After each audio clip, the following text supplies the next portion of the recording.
There are two kinds of people who ask for a home address after a fender bender. Insurance agents and people who jerk off with brake fluid. And guess which one shows up at your house later with a knife and a boner for carnage? This week, we learned that safe driving won't save you from a leather trench coat, heavy breathing, and the world's horniest slasher. Fender Bender is what happens when you mix teenage hormones, bad life choices, and a dude who probably has duct tape in his glove box, just for fun. It's not just a horror movie, it's a cautionary tale for anyone who's ever said, sure, you can take my picture. We're breaking it all down. Killer kinks, awkward teen energy, and why no one in this movie believes in calling the cops. So grab a drink, lock your doors, and remember, if he's wearing a leather trench coat and driving a muscle car, he's not mysterious, he's unemployed and dangerous.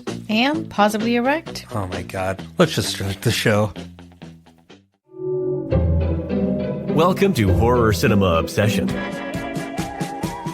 Here, we dive deep into the chilling depths of horror cinema, from the critically acclaimed scares to the laughably ludicrous, and even the delightfully obscure. Now, let's join our hosts, Richard and Angelus, as they share their love, laughs, and sometimes sheer disbelief at the world of horror movies. All right, good evening, ladies and gentlemen, and ghouls. So proper. We're a horror podcast.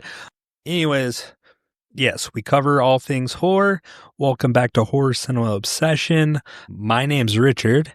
This is my beautiful co-host, Angeles. And yeah, we've got a good one for you. I mean, depending how you look at it, it's going to be a good review. But this movie, I don't know. You just don't know. But this week we covered Fender Bender, 2016 movie. Before we do that, Angelus, how was your week? It was pretty okay. It went by fast. Dude, my week sucked. I was sick. I still have a little bit of sickness. I'm still a little congested. Does it count as a sickness if it's allergies? I keep saying it's allergies, but it hasn't went away, and I've been like loading myself up on allergy meds. Sudafed is not an allergy medication. Sorry to break Amongst it to you. other drugs. I don't know. You're just shoving everything in your mouth. I am. But it did help me sleep. But your week was okay? Yeah, it wasn't too bad. Dude, I'm excited. We get to go, you're getting a award, right? It's just a work recognition because I've been slaving away for 5 years. No big deal. That's awesome. That's a big feat. 5 years. I'm hitting my 10 years here in October. That's great. But I'm excited. We get to go to our state's capital. Yeah, that's Olympia. That's where they're driving us over for my little award. I get to go to the Capitol. Yeah. And then before that, we get a little trip. We get to go to Seattle. I'm going to a baseball game. Oh my God, it's an adult's trip. I know. I'm pumped. It's going to be awesome. Vienna keeps hinting. She's like, you guys are not taking me. She's got to go to school. She's missed enough. And she'll be on the next one. But yeah, so I'm pretty excited. Next week's going to be awesome. It's going to be a short week for me. I'm excited for this It's short week. Memorial, baby. But the shitty part is, in the middle of this Memorial weekend, I got to work on Sunday, dude. That's just because you're a dedicated employee, Richard. Yes, I love my job. If my boss is listening, I love my job entirely. I'm sorry for the pouting. The pouting and the attitude I had. Will you give your work attitude too? Or do you behave? Sometimes I get a little cranky and angry. Just walk around stumping. Nah, not so much, but anyways, I digress. Let's get back to Fender Bender. Did you like this movie? I love this movie. Are you kidding? Whoa. Okay, we're not trying to shit on it right away. We really are. I would be with us for the long haul for this movie, but we can't lie. This movie, for me, was not good. Richard, can you just do a little recap? How did you find this movie? What do you mean? Well, you chose it. How did you find it? How did you come about and So sometimes to get inspiration and ideas for movies to cover, yeah, I'll go scour our Google Chrome uh-huh. at movies, and I'm like, you know what? Because we've only done 50 of them, so there's so many out there. And I was like, you know what? We've never seen this before. The cover looked amazing. That's the criteria I have. Does the cover look good? Does the cover look good? Is the title spectacular? Okay. And for this one, usually I'm like, oh, I'll watch a trailer or I'll read the plot. I didn't You do those did on this. nothing. But for this one, I seen the cover and the name Fender Bender. I was like, you know what? This has got to fuck. And it did not fuck. It did the opposite. For me, at least. I don't know. You guys, as listeners, you might enjoy it. And I don't know if I recommend that, but we'll see after talking at length. But I did not enjoy this movie. Cautionary tale, you guys.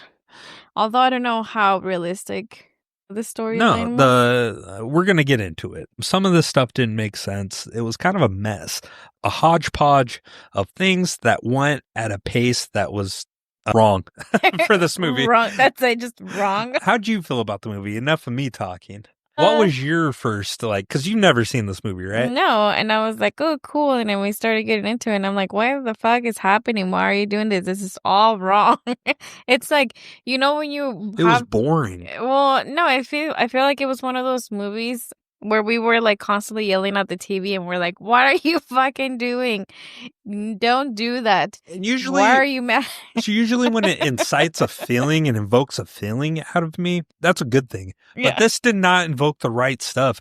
It was more frustrating with how it was executed. And I think that's why what we were like calling out was the execution of this. It just didn't make sense at times. And it was so slow. And we're going to talk about it in a segment about pacing. But this movie missed the mark. And from what I read, Mark Pavia is the director. This was his passion project, and he funded it 100%. Holy shit. And boy, it shows. It is. It's something. And I hate to shit on this guy because it is his passion project, but Jesus H. Christ, man. Like, you need some other opinions, other points in this of people giving you suggestions. Yeah, I mean, we've seen other, low budget movies before that had a little more, more, they grab you, and you're like, okay, I'm here for it. Yeah, I can get behind this. Yeah. But no, I think, to me, the story was just very, unrealistic in today's standards. And kind of bland. And, just so many things happen, and it's like, it just wasn't very believable, movie, and you're like, come on. No, my opinion varies a little bit. I think the story is awesome. I think the concept's awesome. A guy purposely wrecks, gets in a car wreck with you and then stalks you and follows you home. I think that's perfect. And then the villain itself is setting up to be an awesome guy who could have sequels, because this can go on and on forever, but they just didn't execute it well. The story, if it was in better hands, like Eli Roth, I think would do a pretty good job on this. And there's other directors. John Carpenter would have been great doing a low budget version of this. I'd be excited to see that. But yeah, this one just kind of missed the mark a little bit. Okay. So this was released June 3rd, 2016.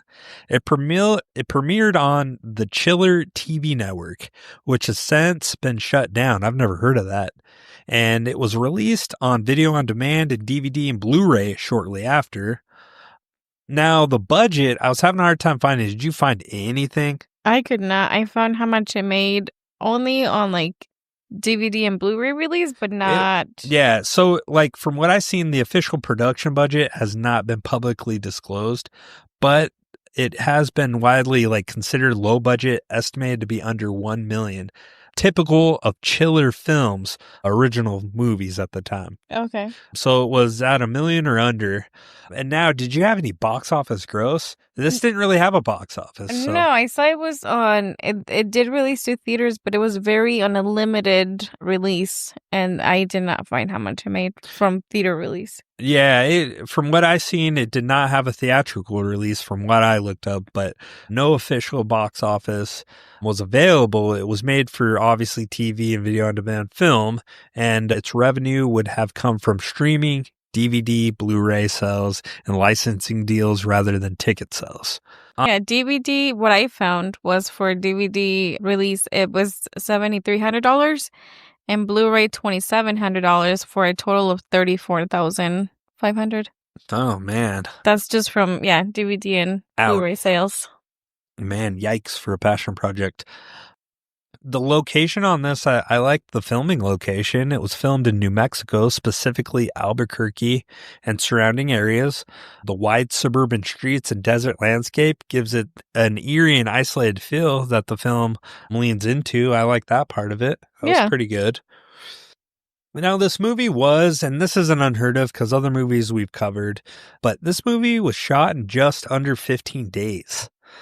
Which is surprisingly short for a feature-length slasher, I guess. This kind of rushed schedule is common for low-budget horror, especially the made-for-TV ones. I think Critters 3 might have been 15 another days. quick turnaround. Yeah, I think we had another one that was very quick, like Veronica or something. I've Wasn't seen it? a few of them. I don't remember that movie in specific, but there's been a couple movies that they've had a quick turnaround. And then just some little known facts, I had a hard time finding facts about this. Well, you movie. found better than I did. I was like, yes. So, scraping mine. Right. So I did learn Mackenzie Vega, she's our protagonist. She stars as the protagonist, did her own stunts. My cousin, that's awesome. While the stunts weren't over the top, she did insist on doing her own running, scrambling, and fight scenes. Wait, people get like stunts for running? Oh, yeah. I cannot. Including she did was the bathroom, the hallway chase. She reportedly wanted Hillary to feel like a more visceral and reactive final girl, not just polished scream queen. Which, Mackenzie, your cousin, is that so you say? Well, her last name is Diaz on the movie. Oh, okay. That's why I was like, hey, that's my strange cousin.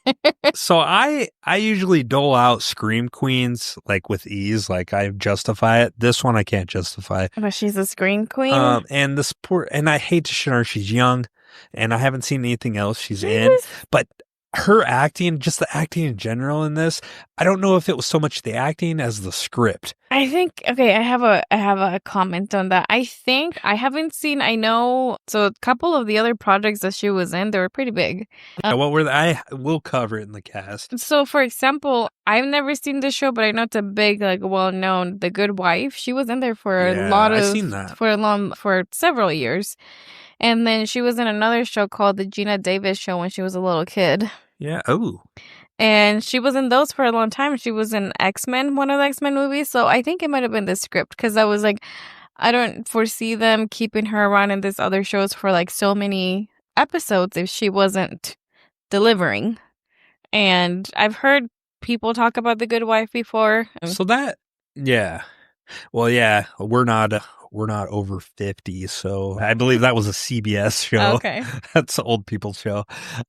So this is kind of perfect. It rolls into our next thing that we've been kind of leading up towards the episode so far, in my opinion, is pacing problems for this movie. Now, would you agree the pacing is horrible in this? For Richard's standards, yes. What about your standards? I did get bored about halfway through. I'm like, oh, come on, let's just go. So, like, the first thing I have in my notes is glacial first act. It takes nearly 40 minutes for anything resembling horror to happen. What happens instead is we have long, repetitive shots of Hillary walking around the house like it's Lord of the Rings. We're just walking. I like Lord of the Rings. But multiple phone calls and awkward friend scenes that add little depth, extended moments of characters just existing. And why this is a problem, the film opens with a premise that should launch tension immediately. A stalker gets your info in her crash, but it stalls out instead of escalating, and there's no urgency. Again, guys, this is just my opinion. You guys might have something different, but I feel like I'm pretty accurate on this. Would you agree so far? Yeah. And then hollow filler scenes. And I have examples on this. The boyfriend conflict subplot goes nowhere. Oh my God, yeah. It just is to kill him later on. The friend showing up at her house adds runtime, but not story. What were you saying? I'm sorry. No, I think it was just for the satisfaction to be like, oh yeah, the boyfriend's dead because he was in it. And it feels good, exactly. But that's a slasher trope. But it just wasn't executed. And again, like I said, the friend showing up at her house adds runtime, but no story. Just adds extra couple bodies to kill. repeated shots of the killer lurking outside that don't change or progress. And we just see him kind of driving around and doing things. The result is these scenes feel like padding. They neither develop characters nor build meaningful suspense, which makes the pacing feel slow and pointless. I think that's where you subconsciously was thinking. You're like, you kind of tuned out. Yeah. Me too. I know. You pulled out your phone and I don't know what the hell you were doing. Yeah. I was like, hey, focus. And you're like, when is it over? And again, it's a lack of rising tension in good slow burn horror. And it's hard for me. You got to be spectacular in slow burn for me to be invested. To keep your attention. The tension escalates gradually in good ones, right? Mm-hmm. Think like The Strangers or Halloween, 1979. Its quiet moments become more threatening. In Fender Bender, there's no escalation. The lurking is flat. The film never tightens the screws, just kind of circles around until finally remembers to stab someone. It's like, what the fuck? When it remembers. And then editing choices, they just drag things out, like the visual pacing, lingering camera shots that don't serve mood or tone, reaction shots that are several seconds too long, scenes that could be 30 seconds are stretched to 2 minutes. Mm-hmm. The impact on this is viewers are left ahead of the movie waiting for it to catch up. Like your mind's already past it. Like, get to the point here, man. You know what I mean? Yeah, that's how I was feeling because I was like, okay, we get it. You're stalking them. Are you going to kill him anytime soon? Yeah, what's going on here? And then finally, the last one I have on the pacing is the unbalanced final act. The problem that I have with it is when the action finally kicks in, it feels rushed and underwhelming. After so much slow setup, the payoff is too short. Like, they realized they only had 10 minutes left and they had to wrap it all up. Yeah. Kind of like our endings in our episodes. You're like, oh, we've been talking for too long. But the end result, the viewers sit through a slow crawl only to be handed a quick burst of violence that feels unearned. The movie feels like it's stalling at a stop sign. It's revving its engine, but never accelerating. For a slasher, it's missing the key moment, like momentum, that keeps viewers on edge. It has atmosphere, but not like a pulse. You know what I mean? Yeah. So yeah, that's kind of what I have with it. And then I think with the pacing too, continuity and logic problems in this movie. Oh, yeah. Like, I think you were getting annoyed because I was pointing it out. I was still stuck on the initial scene with our protagonist and the killer where he bumps her Fender. Mm-hmm. I was stuck on that pretty much the whole movie. Like, the crash makes no sense to me. Spoiler, stop right now and watch the movie if you want to watch this. I know we're making it sound so awesome.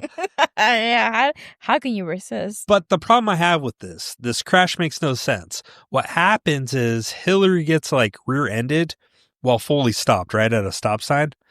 The reality, that's clearly not her fault. Anyone who's driven for 5 minutes knows the person who hit from behind is at fault, period, right? Mm-hmm. Why, it's dumb. Her parents get irrationally mad at her, grounding her and taking away her car as if she like caused it. I know. There's no logic behind it. They it. needed to change the story there because that made no fucking sense. So the fix that would have helped if what I thought was he was in front of her, right? Mm-hmm. If he had slammed on the brakes in front of her or brake checked her, causing her to rear end him, that flips the liability, gives the killer more control, and justifies the parents' anger. Not only that, she's a new driver, so she's going to be overwhelmed that she just got in a wreck. She's not going to realize that he brake checked her necessarily because of all the shock. Oh, yeah. That's more believable to me. And then it makes sense for the parents to be pissed at her. But they were just like, you left. You know what I mean? See your boyfriend. Well, yeah, it could have been that. Or like, you left early to see your boyfriend. Well, were you on your phone when you rear-ended him? Mm-hmm. You know what I mean? Way more things could justify this wreck and justify the rational like reaction for the parents. That didn't make sense. They're like, well, we have the other car to go to their trip. Yeah. And then that's like, you're going to stay home and watch your mom's car. It's like the car... It's not going to get fixed over the weekend. It's not going to get fixed. Yeah. So, and then, yeah, the parental reaction is over the top and unjustified. They treat the crash like it's some reckless, lying, irresponsible teen Yeah. when she literally got rear-ended and tried to do the right thing. The impact on the story, it feels forced, like the writer needed an excuse to get her alone for the weekend, and this was their clumsy way of doing it. The result, for me, it pulls the viewer out of the story because it doesn't align with how anyone would realistically react, especially parents who see their daughter visibly shaken, like from the accident. No, it's a learning. I feel like at that point it would be a learning moment. You say, okay, this happened, figure out who was at fault. And it it's wasn't okay. your fault. That's if Vienna started driving, she got like rear-ended. It's not her fault. Like, yeah, and instead you use it as a teaching moment and you say, okay, you call the insurance, you do this, you report it to the police. Not oh my God, you're stupid, you're grounded. Yeah, you fucked up the new car. It just, yeah. And then the third thing I have is the driver getting her address. That is way too easy. He asks for her info and she just gives it to him, including it includes her home address. No one asks for a home address at the scene of a minor incident. Usually it just is names, license, and insurance, right? Well, the other thing she keeps saying is that's what they taught us at school, right? So she makes it sound like school told her driving ed. And I kind of get it. You're a dumb teen, but it really a missed opportunity. They could have had him steal her info when she was distracted or copied her license when she's not looking. That would have been way more believable. Like he snapped a picture or something real quick of her license. Or she could have called her parents. That's what I did when I had my first ever car accident. I got rear-ended. She didn't want to call her parents because they overreacted. Well, I still called Perfecto and I was like, yo, am I doing the right thing? Yeah. And then because I knew he was gonna right. He was gonna puff his chest if I was getting fucking screwed over. Right.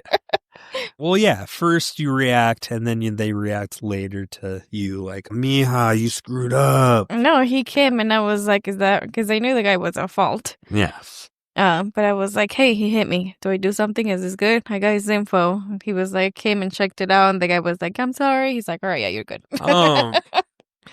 Yeah. So the continuity issues also with time and space. This is the last one I have. The film plays loose with how long this thing takes. Characters vanish and reappear with no explanation. The killer shows up instantly in places he couldn't realistically get to that fast. There's no consistent sense of geography, like how big is this neighborhood? And then the result is it makes scenes feel disconnected, like they were filmed independently and stitched together without careful planning. Like the neighborhood, it feels like she's on a residential block, but then all of a sudden it's like a big land, and there's nobody around. But it felt like she was on a residential block when she's driving home. I got small town vibes. And she lives in the middle of nowhere. I didn't get the middle of nowhere. I seen her on a block and she was driving and then all of a sudden she got to her house. I thought it was in a neighborhood. Well, when they started doing those shots from outside, I didn't see houses close to their house, did you? It looked like it was... Well, that was where it changed. It was weird. They didn't justify it. And usually... if you're going to do that and show the middle of nowhere, show the geography, show that she's driving into property that's, that's like several acres big, Yeah. So just to wrap up this, Fender Bender has a good horror bones. I'm not saying anything otherwise, but bad storytelling muscles.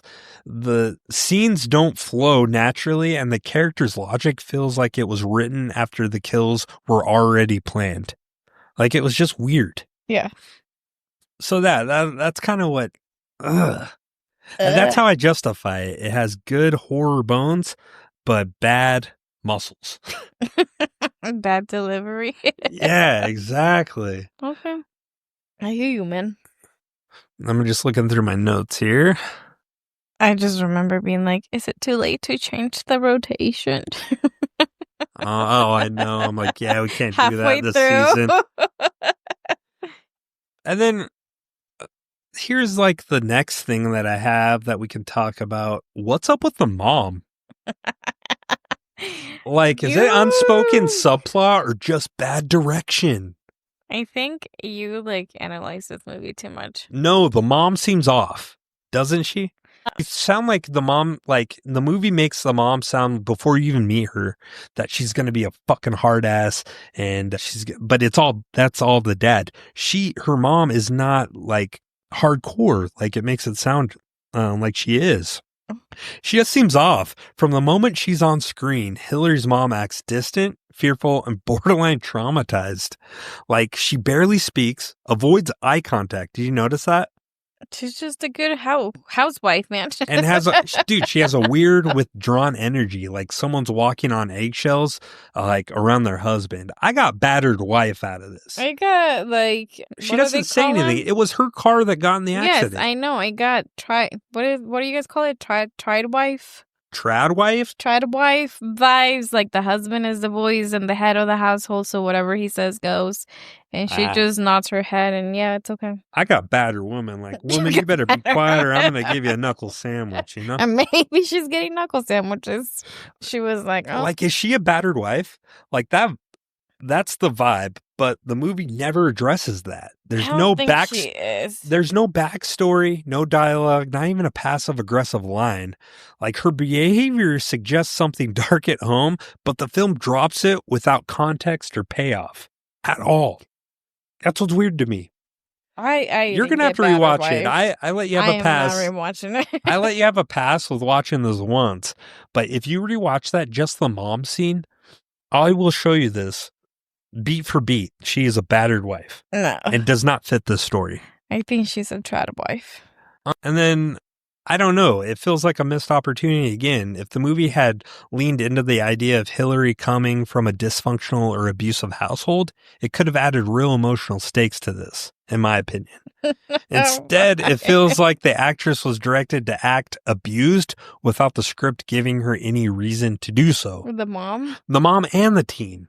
They're scared of dude, okay, so this is, I don't know, they didn't give us background on this family or anything. I just got whatever the dad says, he's the head of the household, so whatever he says go, and he has the last say, and that's it, and they gotta respect it. Dude, it's like the mom wandered in from a different movie about domestic abuse, but nobody told the rest of the cast.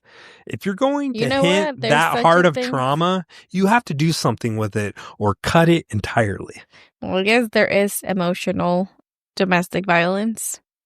So maybe that's where it is. Is it though? Yeah. I'll give you domestic emotional. It feels crowbarred in my opinion. Well, you're trying to make it be domestic violence. Well, I'll give you the emotional one. It's their irrational approach to this and her battered thing. It just feels crowbarred in and forced into this movie, in my opinion. Wouldn't you agree? Because they're trying to make the story work. No. What do you mean? Explain it then. I told you. I just get that they're a very traditional conservative family where, again... I didn't get that vibe at all. I did because he's the only one speaking and the one saying this is how things go and this is what's going to happen. The mom didn't say anything because she shut up because he's the man of the house.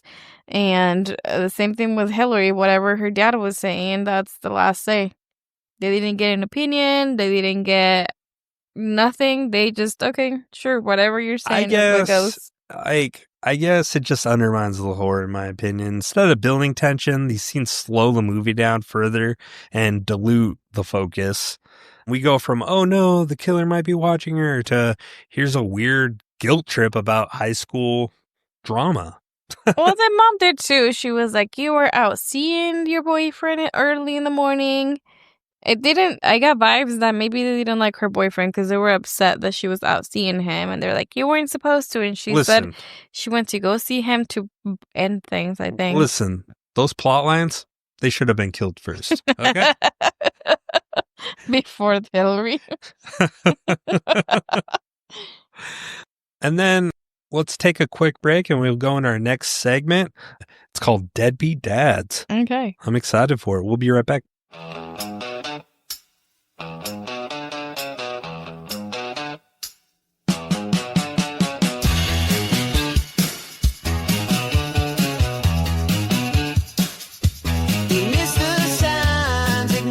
Screen said this house just has bad beams. He blamed the kid, he blamed the wife.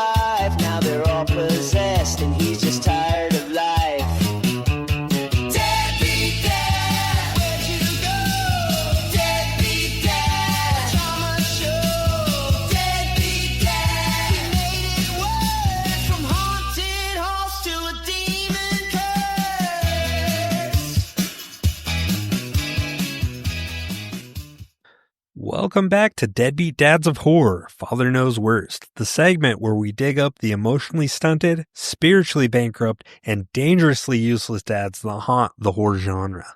These are the guys who skipped the parenting books and went straight to emotional damage. Some ghosted, some gambled, and one left his daughter to be stalked while he hit the blackjack tables. We're ranking them from slightly useless to spawned a serial killer. Buckle up because it's going to feel like family court in hell. We're rating these horror dads on a 10-point scale. Can you explain how their reasoning is? Absolutely. So 1 to 4 is going to be slightly useless. They're around, but basically a couch with facial hair. 5 to 7, ghost dad energy. Physically present, emotionally checked out. 8 to 9, dangerous disappointment. They stayed and made it so much worse. And 10, father of the year. You raise the villain or are the villain. I like it. Okay. And then how do we come up with this ranking system? Richard made it all up. Oh my God. So it took a little bit. Do you have good dads on your list? I have some dad. They're all pretty terrible. I tried to remember the dads. So I did this a lot from memory. But like to start with this one, I have number 12 on mine. And I'm going to go all the way to the worst, right? Okay. And feel free to sprinkle in your guys too. But number 12, I have the hereditary dad. What do you have? For I didn't rank him on 1 to 12. Oh, and that's okay. So hereditary dad for me, he stood by while his family got possessed, decapitated, and burned alive. His parenting style, let's just see where it goes. Is this his style? So I scored him 3 of 10. So he's slightly useless. Okay. So I have Your least horror, I guess. my least horror. We're going to go with, gosh, where did it go? I had my ranking different. Sorry. We're going to go with David Drayton from The Mist. Ooh, yeah, dude. He's a useless dad. So again, he tried. He's a master of none. He tried and tried, and in the end, he killed all of his family right before help arrived. Yeah. Spoiler alert. Yeah. So his ranking was a 3 out of 10, slightly useless. My next one, number 11, is, if you remember, the dad from Critters 3. So I can't remember the name. That's how much research I put into it. But he lives in the same building as his kids and contributes nothing, even when the space has porcupines that start eating people. More of a maintenance issue than a father. So I scored him 4 out of 10. Again, slightly useless. Okay. My next dad that I have is, are we still going lowest, right? Yeah. It's going to be Chucky. Oh, you got Chucky? I got Chucky on this list too. Wow. Wow. Okay. Ours are going to change a little bit. Okay. Okay, let's see what you're going to rank Chucky. No, yeah. Okay, so I said for Chucky, a lot of emotional damage on his kid. Just a bad example of a father, period. Pretty absent, and then he wants Glenda to grow up and become a killer like him. So is he then ranked 8 of 9, dangerous disappointment? He stayed, but made it worse? I actually ranked him as 7 out of 10. So ghost dad energy. He's kind of there when, during that one movie, Seed of Chucky. And then he's emotionally checked kind out. Of there, yeah. Okay. Number 10 I got for me is Steve Freeling from Poltergeist 1 and 2. Greg T. Nelson plays this character. He means well, but moves his family into a house built on a literal graveyard, an ancient Indian burial ground. Nearly loses a child to a TV, then drinks his way through the sequel. So I scored him 5 out of 10. I gave him ghost dad energy. This guy physically was present, but emotionally was checked out with all this ghost shit. But at the end, he does come through, I guess.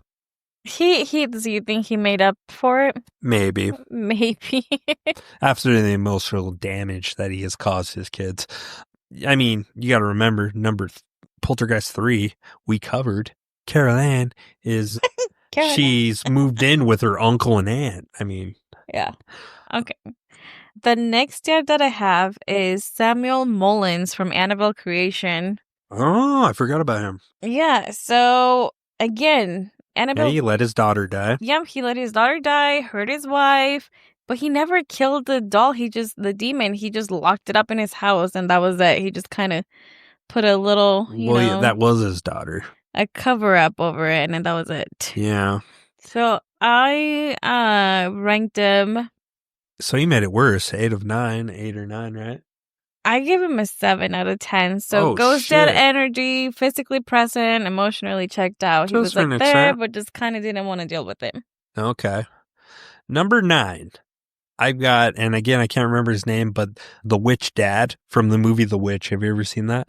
It's been years. So this dude leads his family into isolation and spiritual doom. Chops more firewood than fatherly wisdom. So I scored him 6 out of 10. He has that real ghost dad energy. Okay. The next dad that I have is, I have a lot that I kind of rated somewhere close to each other. Okay. I have Richard Morgan from The Ring. From the ring? From The Ring. Do you remember him? Yeah. He didn't know he was a dad, though. Well, he still locked up Samara. Remember in that bar? Oh, that dad. That dad. I thought you meant the autistic kid's dad. No, not that one. Oh. Samara's dad. Yeah, because they were fucking, like, once they figure out that there was something wrong with her, they were just terrible after that. They locked her up and eventually just drawn her and threw her in a well, and that was it. Yeah, that's pretty hardcore shit. But wow, you ranked him middle of the road? No, I ranked him higher up there. So I ranked him an 8 out of 10. So on the dangerous disappointment. Well, I would say number 10, Father of the Year, raised a villain. Oh, I guess true. Yeah.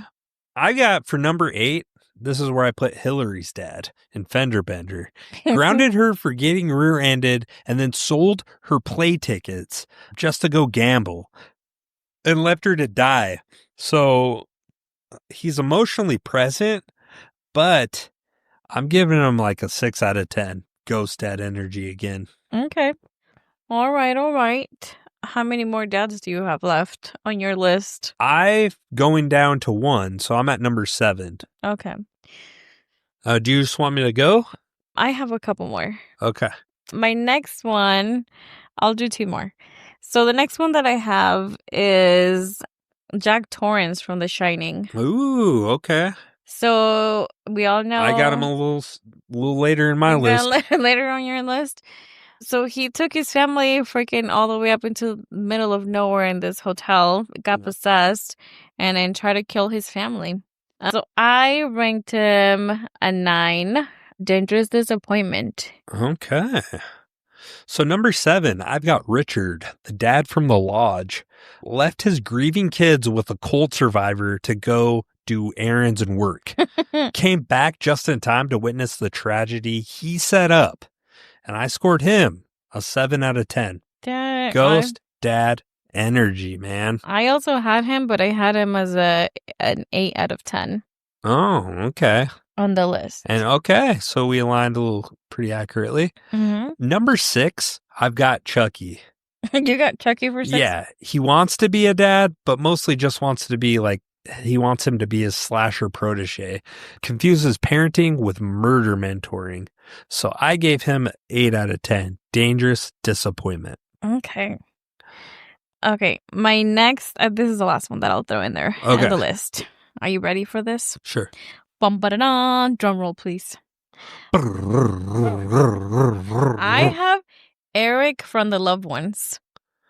Ooh, okay. He fucking essentially is going around kidnapping teenage boys to have for his daughter. So that's your number 1. Yes.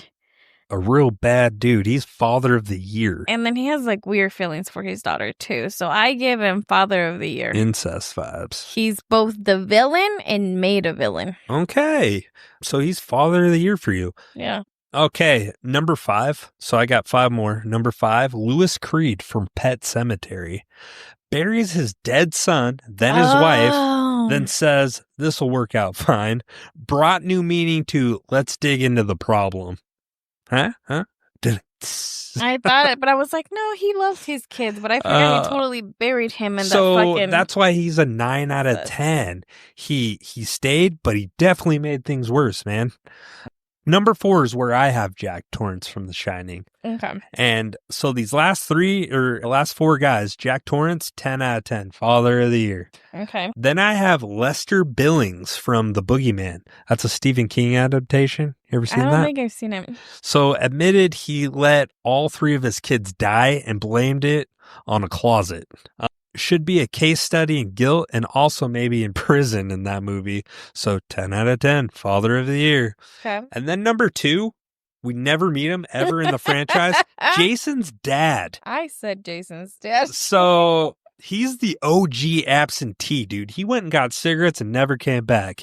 He let Pamela do all the killing and trauma, father Jason, and then vanished harder than a Friday paycheck, dog. Wow. Again, 10 out of 10. Father of the Year. Father of the Year. Via absent. So, and then number 1. Are you ready for this? I'm ready. with you. Number 1 on my list. Partly because we reviewed this. The loved one's dad. What was his name? Eric. Eric, man. Helps his daughter kidnap, torture, and lobotomize teenage boys. And slow dances through it all. And yes, has weird incest vibes What do with you his call it? daughter. Yeah. And then his wife is lobotomized. This guy's a real piece of work. Oh, yeah. All while having that adorable Australian accent. Basically, like said, screw a bedtime story. Let's break out the drill. Nice. Zin, zin. High Cool five. time, baby. We both Father agreed. of the Year. So there you have it. Some of horror's worst dads. Whether they raised monsters, enabled mayhem, or just completely disappeared, they've all earned their place in the Deadbeat Dad Hall of Fame. Dun, dun, dun, dun. And if you think we missed one, let us know. There's always room for more disappointing men in horror. Great. I did not write that for her. It did not feel forced. But no, please let us know on our Instagram. Maybe we'll put a post out asking on Instagram. Please send us if we forgot one. I know we did. There's hundreds. Oh, yeah. So coming up next, we're going casting and director. But remember, if your dad didn't try to bury you in a cursed ground or help you torture your prom date, you're already ahead of the game. We'll be right back.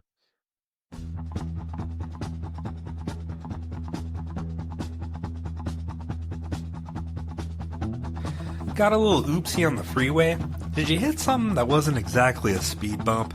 Maybe there's some mystery splatter on the hood, or a weird smell that started right after that late night drive. But don't panic. Call Bumper Buddies, the mobile detailing service that specializes in removing past blood, bone, bumper dents. They scrub it all. They will buff out your guilt faster than your insurance company can say, "We don't cover vehicular manslaughter."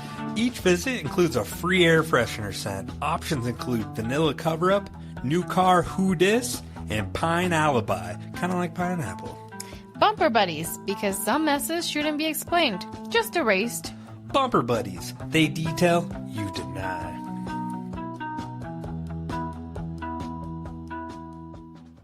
All right, we're back. You call me King of the Castle. King of the Castle. You are the Weeboo king of wobble the weeboo. castle. Richard just waves his head around. That's right. Man, you just won't let it go, though, that you don't share the same view on the dad and battered wife opinion of mine. No, she's not. I got like traditional like Mexican dad vibes that I've seen in other places. Yeah, the strong type. It's my way or the highway. Everybody's got to respect my points of view, and that's what it is. Yeah, and you know what I said to those people? Fuck them people. Damn, vato. Damn. It's a two-people household. Both should have an opinion, right? I get it. Blood in, blood out. Blood in, blood out, bro. Yeah, porque.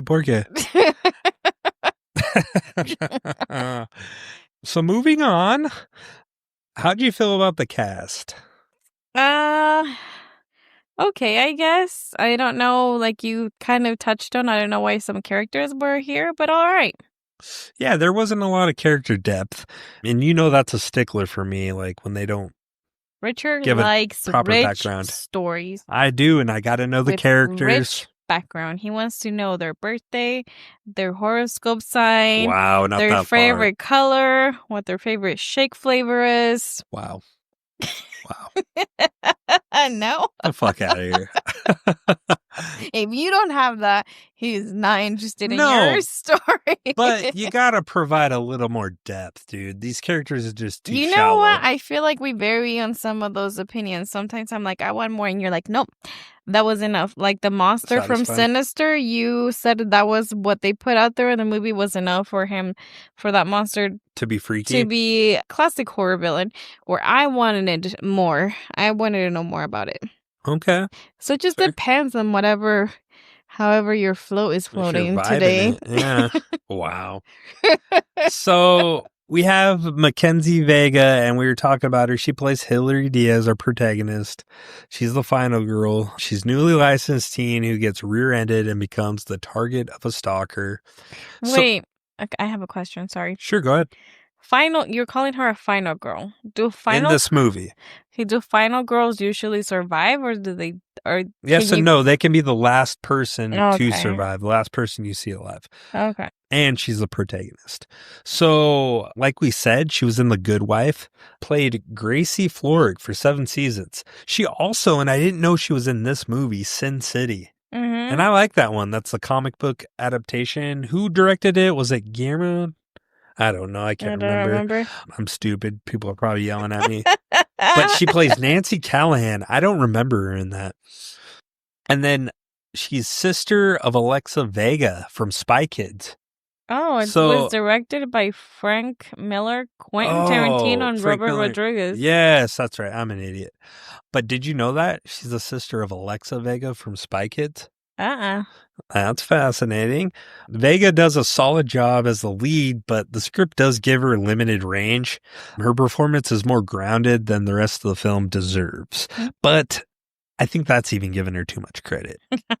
I wrote that. I was like, there's some parts of this where her acting stinks, but some of that script does it too. So it's hard to judge. She was also in Saw, the first one in 2004. She was the kid? Briefly. Damn, she has some like we horror mentioned, roots then. Yeah, and then like we mentioned briefly, she was on X-Men The Last Stand. More recently, she was in a movie called Exploited in 2022. Damn. Yeah, and she was okay, I guess. I don't know. I expected more, but the next person we have is our villain, and played by Bill Sage, the trench coat wearing serial killer who targets victims via minor car accidents. So his notable credits that I have is 2013, We Are What We Are. He's also, did you see this?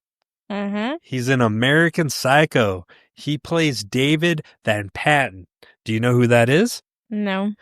He's the guy from the business card scene, or I believe he's the guy who gives the card, and Patrick Bateman freaks out. Yeah, I'm just going to return some videotapes. I love that. I still got to use that. So Sage plays the killer with almost like a polite menace. His performance is restrained, which kind of works, I guess. He's a little creepy, in a guy who always volunteers to drive you home but never smiles kind of way. I work with a guy like that. Those of you, I won't name names, but if you work with me, you know the guy I'm talking about. Oh my gosh. Keep putting your coworkers on blast. No, not naming names, but it's funny. You know who would know? I'm not even going to name his name. That's hilarious. But who's the next cast member that we have? We have Stephen Michael Quesada as the dad. I've seen him for sure. That Breaking I remember Bad, him dog. in Breaking Better Call Bad. Saul. He was Gomez. He was in Wishman. He was also in 3 from Hell. I have not seen it, but he's in there. I don't remember that. He was in Strange Darling. We haven't gotten around to watching it, but I've heard a lot of things about that movie. And Yeah. then more recently in Jade. Okay. Yeah, he's like given nothing in this movie to do, but he's a cardboard cutout of Cardboard every cutout bad dad cliche. The next person we have is Cassidy Freeman as Hillary's mom, the battered woman. That's is what not I how have. I got for the mom. Cassidy Freeman? Huh? That was the first victim. Oh, I fucked it up. Okay. Well, I looked in a place and I initially also thought Cassidy Freeman was the mom, and then I looked back and I was like, that is not the mom. Oh, okay. But go on, Cassidy Freeman, who was the first victim. So she was in Smallville, The Righteous Gemstones, which I remember she plays the wife of our boy. Fuck, I can't remember his name. Who? Danny McBride in that. Oh. And then she's in Longmire as Katie Longmire, but I've never seen that show. I've heard about it. She was also in the Forever Purge. Oh, that's right. Her performance feels like it belongs like in another movie. Serious Haunted and Never Explained. I thought she's a pretty good actress. Wasted character. Wasted character? I think she could have brought more to the mom thing, personally. Yeah. What I have is... And she plays the wife in The Forever Purge. Oh, is she? To our protagonist in that, the dude. I tried watching it twice and I just cannot get over invested. it. No. Okay. I have Laura Cunningham as Olga. Or Laura Martinez Cunningham as Olga, who's the mom. Oh, okay. And she's been in a few things that I've seen. She was in Visions of Horror in 2007. The Book of Eli. Frontera. She was in Sicario. Maze Runner, The Scorched Trials. She's in a lot, huh? Yeah, Only the Braved, Those Who Wish Me Dead, and more recently she was in Flamin' Hot. She's like the most accomplished actress or actor in this fucking movie. Is Flamin' Hot the Cheeto movie? Cheeto movie we watched? Yeah, I love that. Oh, okay. Who was she in there? Was she the wife or something? I need to go and look. Was she the mom? I don't know. I can't remember. It's been a while. Mm-hmm. So maybe I got the boyfriend wrong then. Hillary's ex, played by, is it Kelsey Leos Montoya? A boyfriend? Yeah. No. Who is it? I'm looking at my list. Harrison Sim. Kelsey Leos Montoya was Eric, the friend. Oh, that came over the after. friend. Okay, so I have him. I had Dre Davis as the best friend. What else do I have? Yeah, Dre Davis is Rachel, one of the friends. Oh, yeah. I must have had it wrong then. So Kelsey Leos Montoya isn't in this? Yeah, he's Eric. There's two friends. There's the guy and the girl. I put that come Eric over. as the ex. No, Andy was the ex. Harrison Sim. He's the gay friend. Dre Davis? No, sorry. Kelsey Leos Montoya, yeah. Okay. Huh. Huh. Continue. Again, I fucked up the cast. My bad, guys. So Dre Davis was Rachel, the friend, the blonde. She's doing a few things. She was giving real Ellen DeGeneres vibes to me, man. With the haircut. Or Machine Gun Kelly. With the haircut. Yeah. She was in David Gandy's Good Night in 2013. She was in Pretty Little Liars for a couple years. Ooh. And then The Devil's Fortune. For me, she was just the generic horror friend. Doesn't add much, but gives to the killer's body count. She was padding. She was Same with the other best friend, Eric. He was just padding, again, generic. Now... And then you said Kelsey Leos Montoya, who was Eric. Yeah, and then who else? He's done a bunch of, like, I don't know, the titles of these movies. Psycho Betty's from Planet Pussycat. Placed, The Guest, and more recently, Snatchers in 2019. Okay, so very low budget movies. That's cool.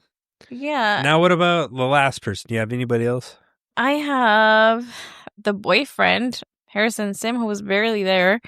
Pizza Girl Massacre, Polling Push Doors, and The Converger in 2023. Okay, so they're up and coming. They're pretty young guys. Yeah. Do we want to go into the director?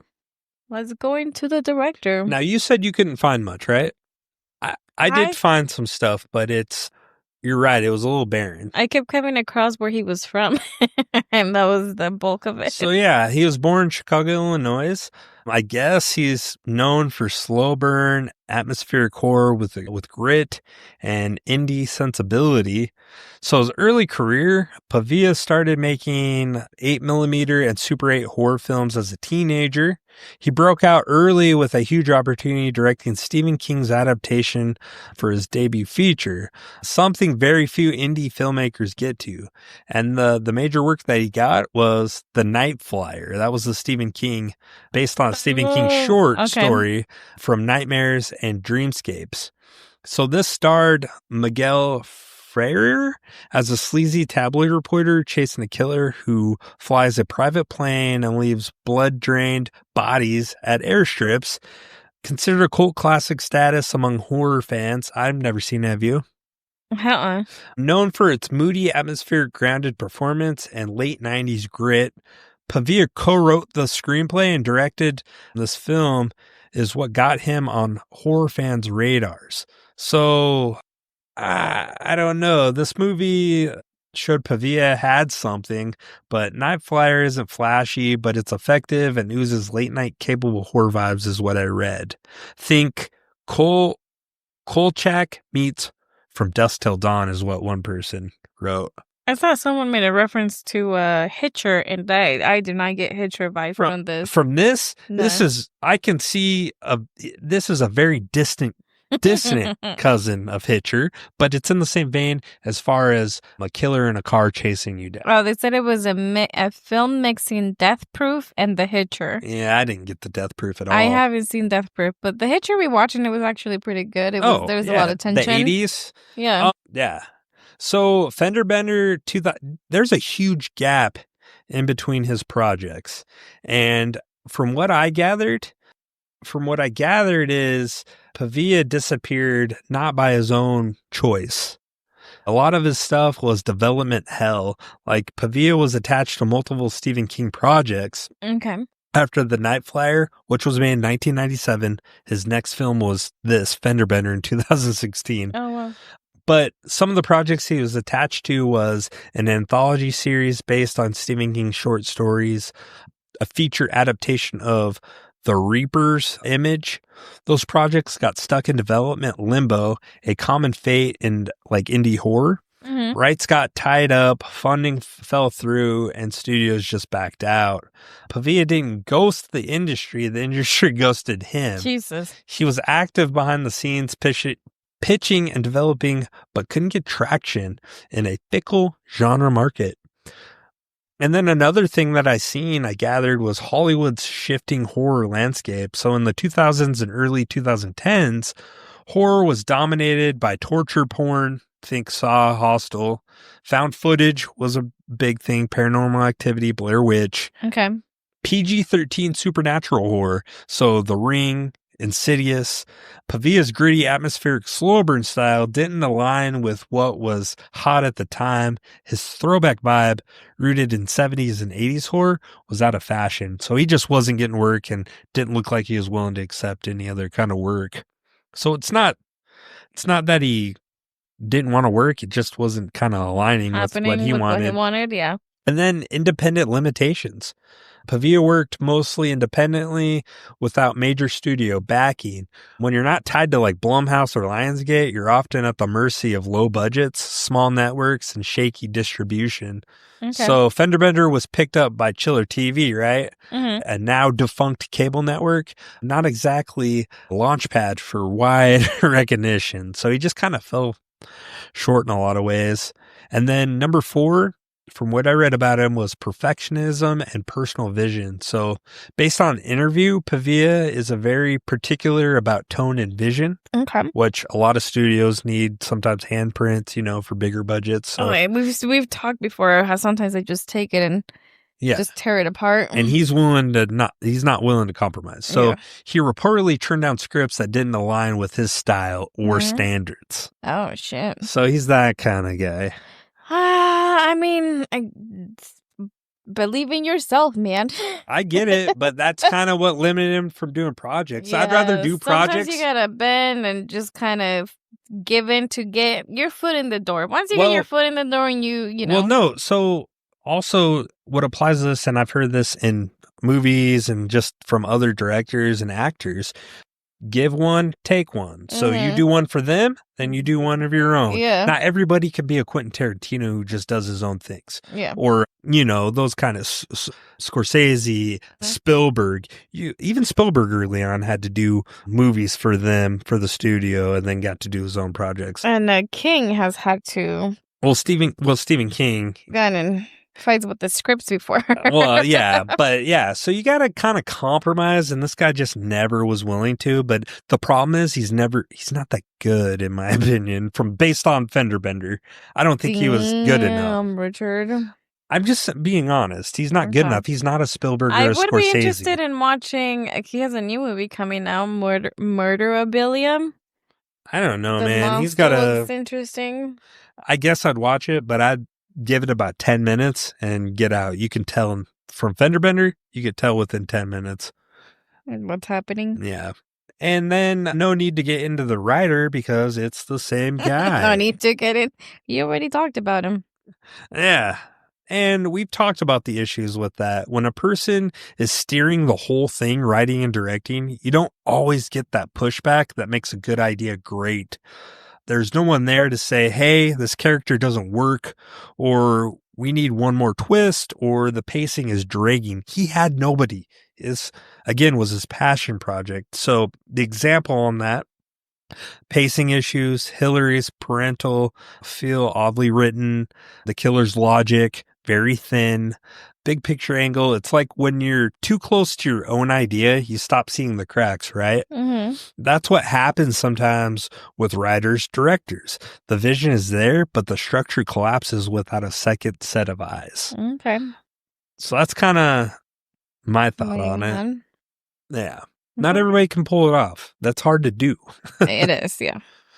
I can only imagine. Yeah. Now, do we want to take a quick break and then we'll go to our plot? Let's do it. Okay. We'll be right back. All right. We're back. This next segment is my favorite segment of all the episodes, as many of you know. Plots. We write our own plots, and for the movies, just because we don't think the original's good, and we can do better. And we don't think they're good. No, they're great. But I just have fun writing it. As always, my co-host, you go first. Your co-host. Thank you, stranger. Okay, ready? Fender Bender is the story of the most ingenious serial killer of the 2000s.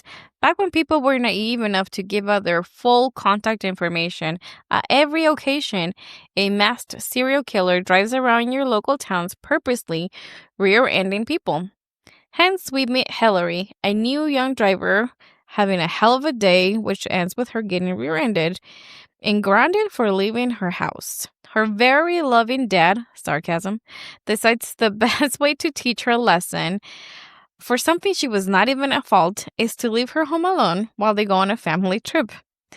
And lo and behold, the killer driver makes his way to her house, terrorizes her and her friends as he kills them off one by one, fulfilling his thirst of blood.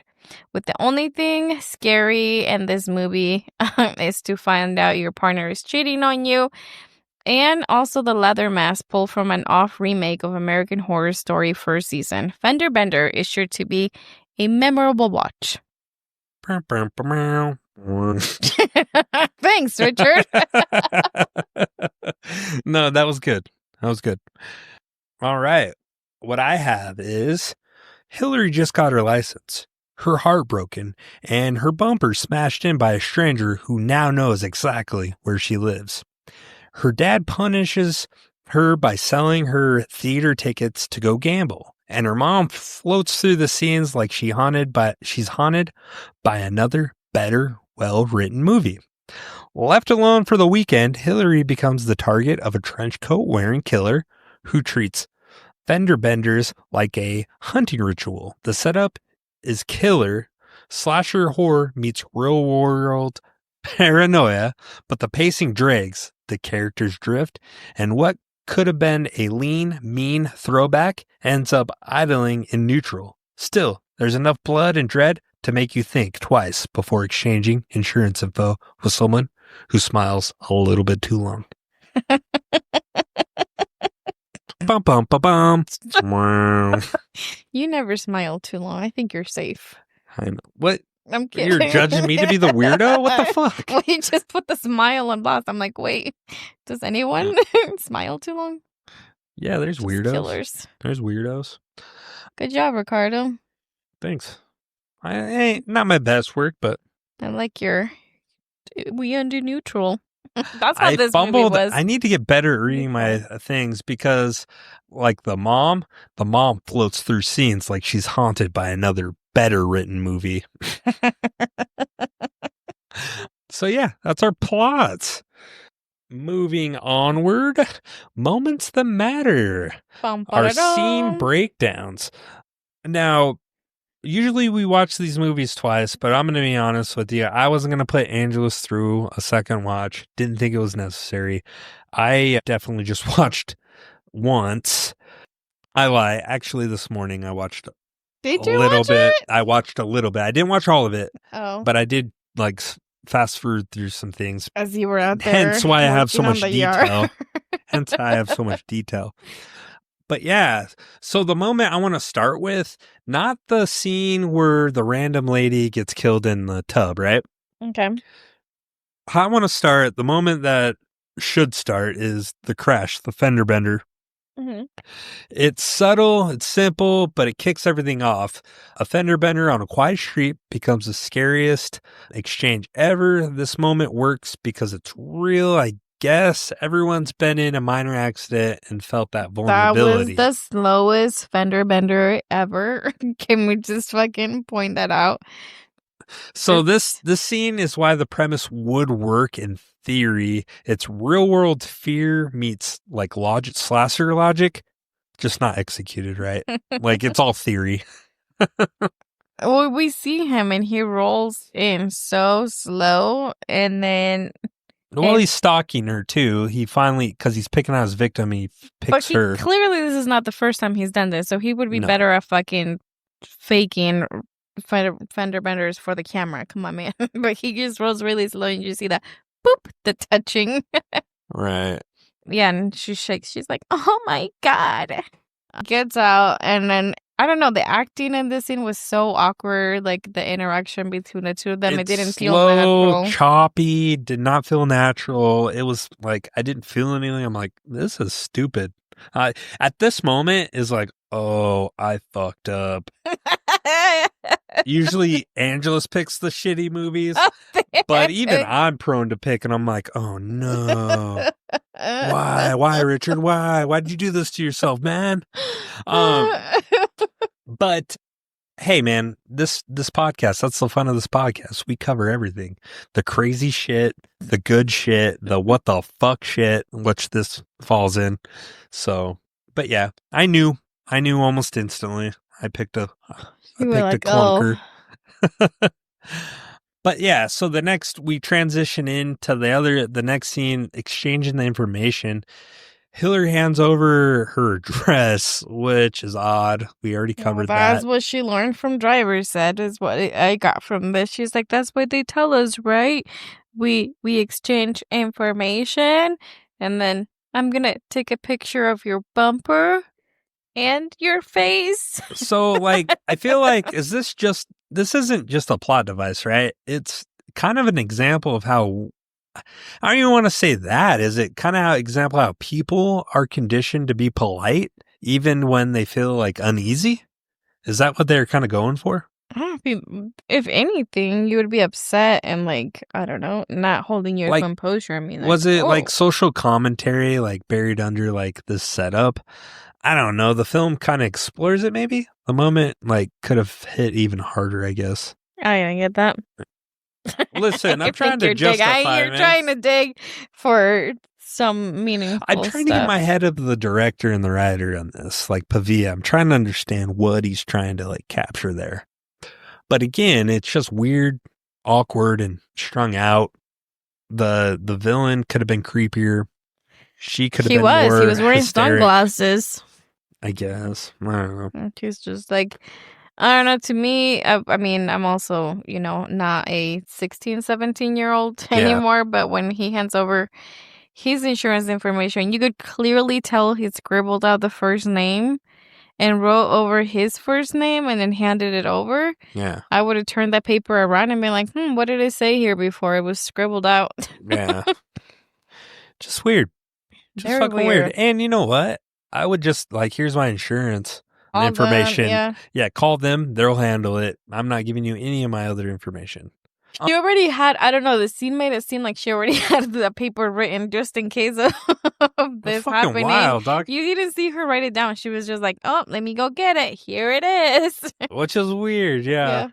And then it builds up too. She finally gets in the car, and then her friends call her, and she's like, "Oh my God, I'm in a wreck.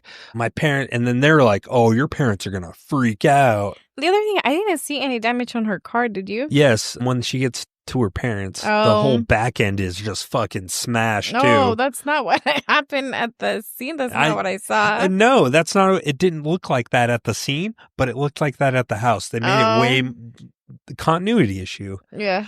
So yeah, that leads us in. They're trying to build this up like, oh man, my parents are gonna freak, dude. Yeah. And then it's just the mom and dad's bizarre reaction to this, because even me and you were like, what? It's not her fault. Why She are got we freaking rear-ended. out?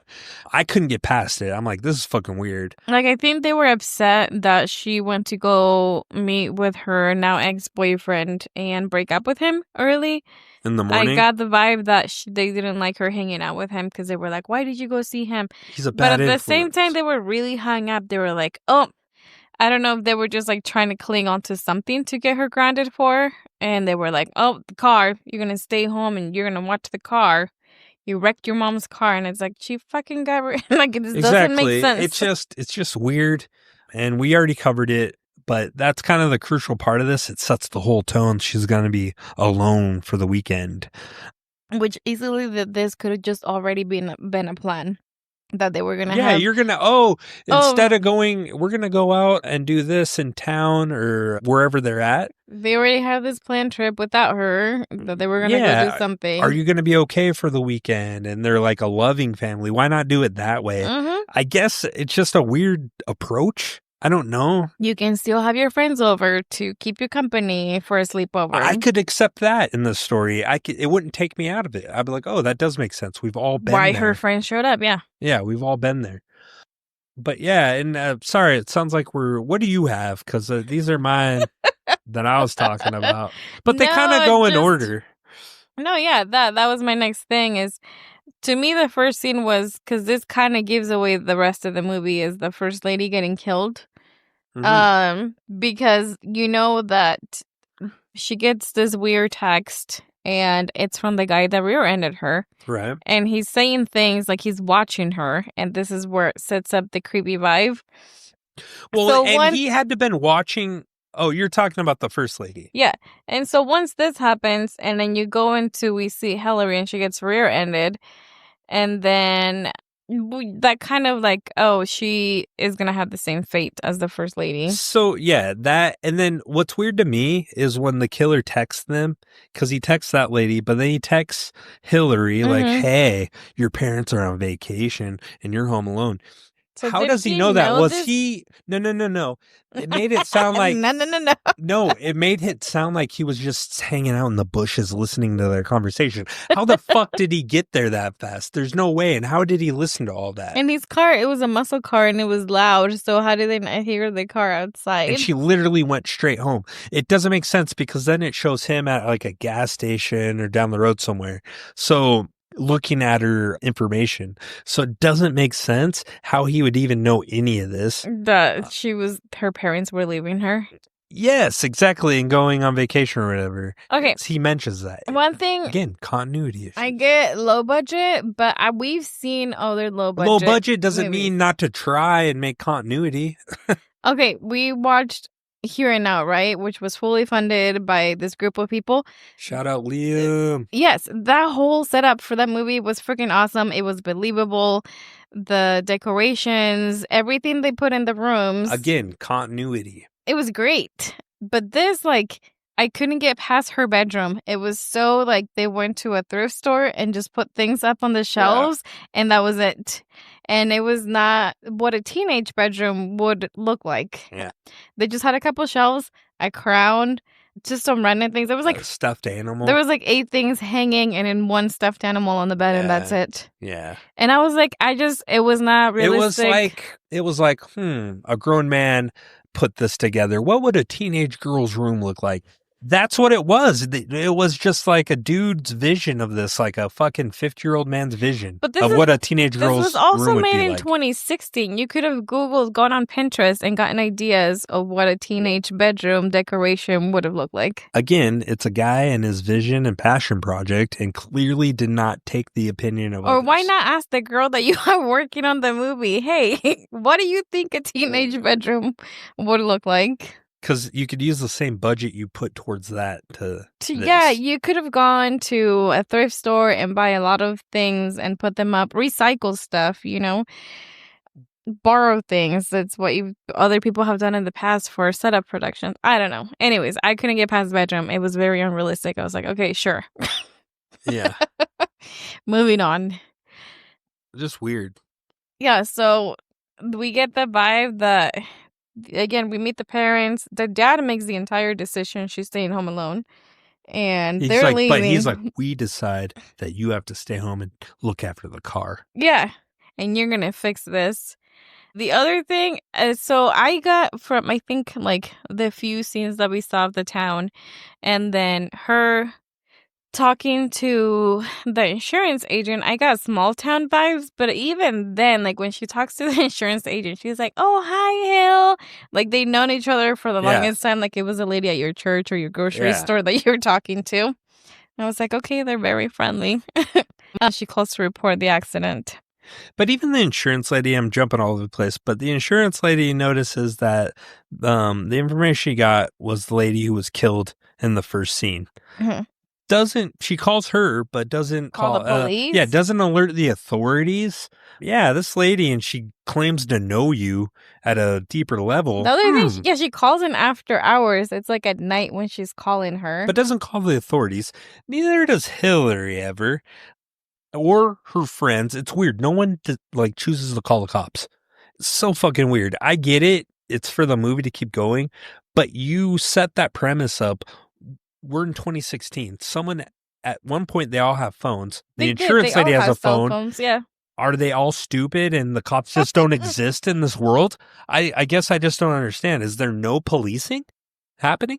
There has to. I don't know why they... There is policing happening because at the end, right? Oh, they show up. Do they? I don't know. You're the one that watched it, right? I can't remember. Oh, I don't think so. Doesn't he just drive off? Yeah, into and the then they're in the sunset? car. He puts everybody in cars. Yeah. Yeah. So I just don't understand that part. She calls her, I don't know, protocol would have been like, hey, police, this girl Hillary just might called be me in this trouble. morning. She got this information. The actual owner is killed. There might be something weird. Maybe go talk to her and see if you can get info on the person that rear-ended her. Which you were coming at slasher vibes, right? They wanted those 80s slasher vibes. Mhm. That's perfect. Have a local sheriff. Yeah, Small town, come out and be like, Hillary, are you okay? Make Hillary a little bit older and Mhm. make them kind of love interest. That is an 80s trope where now the cop, the alpha, and the scream queen, the final girl, there's a little will they, won't they kind of vibe. You could have had that in this, and that would have made sense. Yeah. The other thing... Sorry, I'm very passionate about this. This movie is very frustrating. Honestly, it's not a whole lot when I feel this way, but I could have done a better job. And that's not saying much. So she gets scared. So like you mentioned, there's a lot of Hillary being home alone, walking around the house, doing different things. And we're waiting because there's a lot of scenes that set it up to where something's going to happen. Someone's going to jump out. Here's the killer. And it's not happening. And it's not happening. And then finally her friends show up and they just sneak in. They don't tell her that they're coming. They just show up at her house. Yeah. And she's showering, and it's a weird scene, by the way. by because then she's 16 years old, and it's a weird showering. It doesn't show anything, but it's just weird. And someone takes a picture of her on her own phone, and it's the killer.